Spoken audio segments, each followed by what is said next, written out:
In the name of God, the most merciful, I greet you, brothers and sisters, here today with peace. And this will be the last session before Ramadan begins.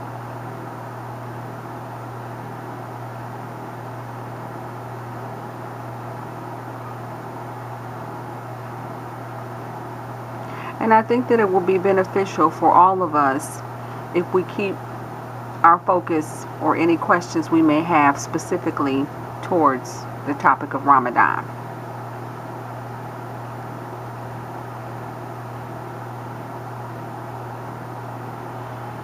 Prior to any questions that you may have,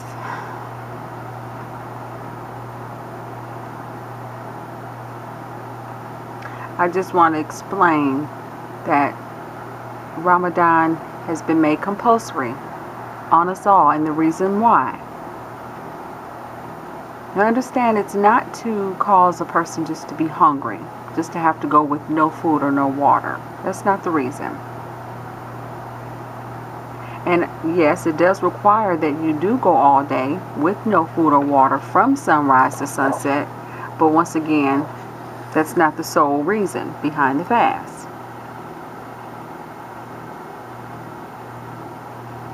Now this year Ramadan is going to be in August, and clearly that's in the middle of summer, so it's going to be an all-day fast that's in hot temperature.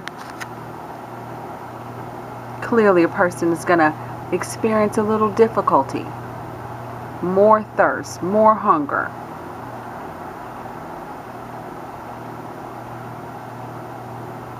But again, the purpose of the fast is not intended to cause a person difficulty. It's not just to have them being frustrated. No, that's not the purpose. So clearly you may wonder then, well, what is the purpose of the fast?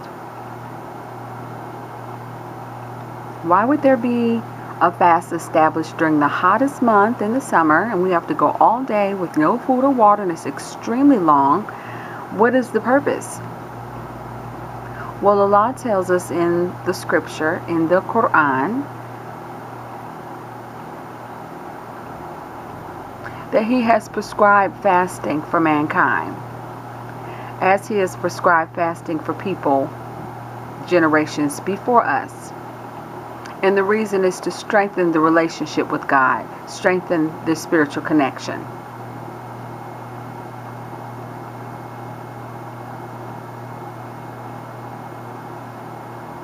The fast is supposed to be designed to make a person more spiritually aware, more God conscious. And there indeed are other benefits to fasting, and we'll discuss that particular verse in the Quran.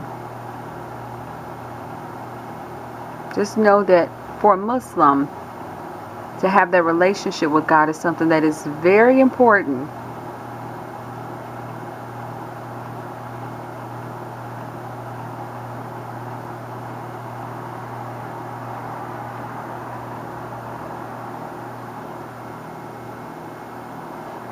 And having that relationship, developing that inside, is what helps the Muslim to continue to strengthen that. This is what continues to help the Muslim be motivated to have a greater relationship with God. And this is what causes the person to stay on a good path. The better the relationship that they have with God, the easier it is for them to do good things. And so again, this means that they feel less desirable to want to go after things that are more tempting. They want to be motivated again to just do things that are good and try to continue to strengthen that relationship with God.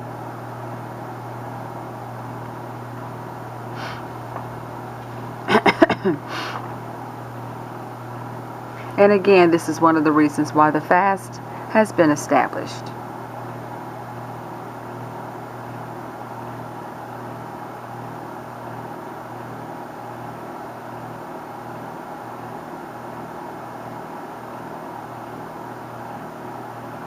Again, the fast is designed to help guide mankind to strengthen their relationship with God. In the Quran, chapter 2, verse 184, the scripture states that in this book there's guidance for people if they choose to follow.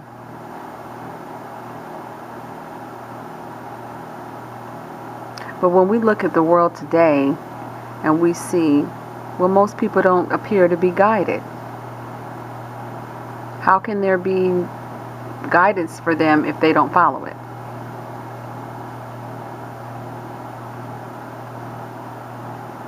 So if the verse is saying that in this book is guidance, for people who fast, but then you look around the world and see, okay, well, it doesn't look like people are following this. How can this be guidance for them?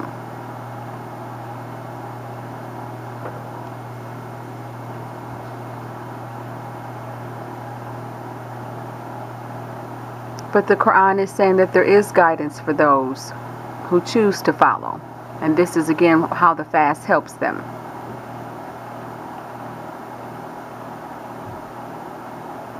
Some people who may follow the scripture, there's guidance for them, and they help to strengthen themselves and strengthen their relationship by fasting. So there is guidance in the book for those who fast and those who want to have that higher consciousness. It's there. The guidance is there in the Quran for those who choose to follow.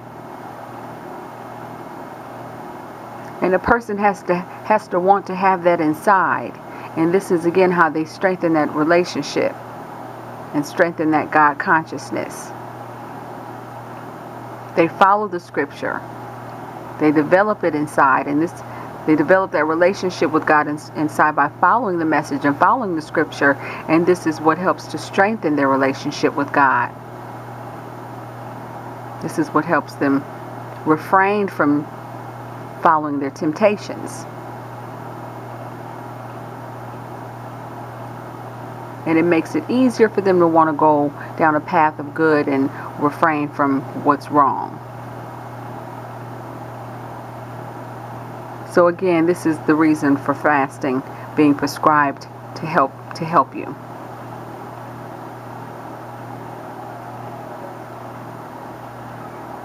And so we're going to discuss 3 different objectives behind fasting.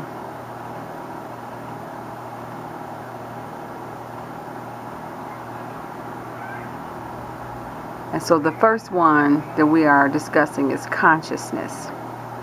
And consciousness means how you think or how you see things.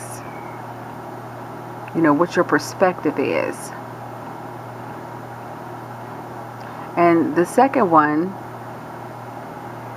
I will translate a story for you. A very important man in Islam named Umar. He was with a man named Ubay.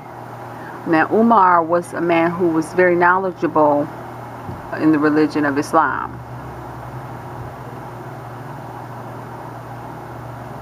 And so Ubay asked Umar, what does taqwa mean? And taqwa is the Arabic word for consciousness.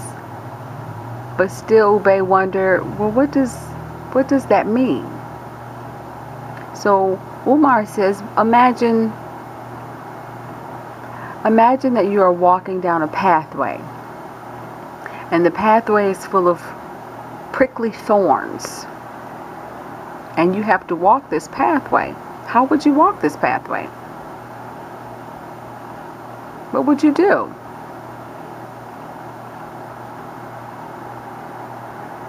You would gather your clothes up so that they don't snag any thorns, and you would walk the pathway with extreme caution and awareness so as to not step on one. Take care to take tiny baby steps, just cautious steps along the pathway. This is what taqwa means. being careful with what you do, knowing that God is watching. You'll be very careful with every step that you take so as to not step on the thorns. And it's the same as you being careful with every step you take as far as what you do in front of God.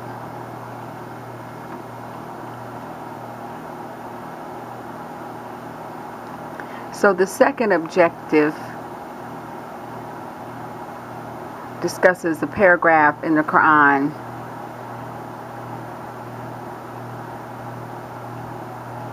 and where God teaches us about self-control. And the self-control, of course, relates to consciousness once again. Trying to have self-control.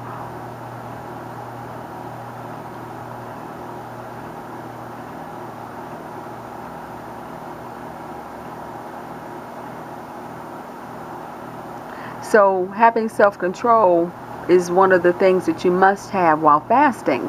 So we have to know that when we lose self-control, we kind of chase after our desires. Oh, I want this, or I want that. I gotta have this, I gotta have that. And we live in a world or a society where it's encouraged. Go out, do whatever you want, have whatever you want. And all that does is to help increase in their temptation.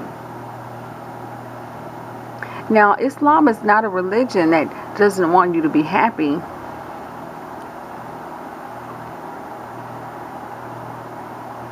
On the contrary, opposite of what a person may believe, God does want you to be happy.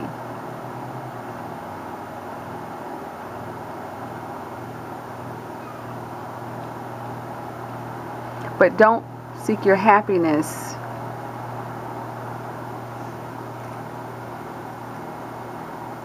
at the expense of other people. People should try to be equal amongst one another, not superior. So this is the fast is something that helps again to teach us how to have self-control. Because if you don't have any self-control, then that means you can just go out in the world and the world would just be full of chaos. We know we live in a society where laws and rules are established, but people just ignore them. Some people just ignore the laws and the rules. I remember a few months back, there was a man who was driving 250 kilometers in an 80 kilometer zone. I mean, clearly he was defying the rules and the laws. So of course, once again, although we may have them, people still choose to ignore them. And that's the same with religion. Religion has rules and has laws as well. And the rules and laws are what's designed to help you. And you have to seek that help by following what's in the scripture.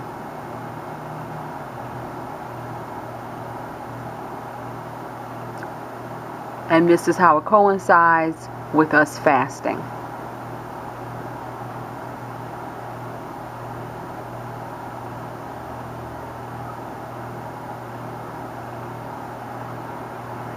When we fast, it causes our body to become weak. And when your body's weak, it weakens or lessens those needs to want to follow your desires. When you're fasting, of course, you're thinking all day about, oh, I'm hungry, I'm thirsty, right? That's all you're thinking about. That's the only thing on your mind. I want some food, I want some water. You don't have time to busy yourself with idle things. Your focus is solely on food and water. That's what's most important to you.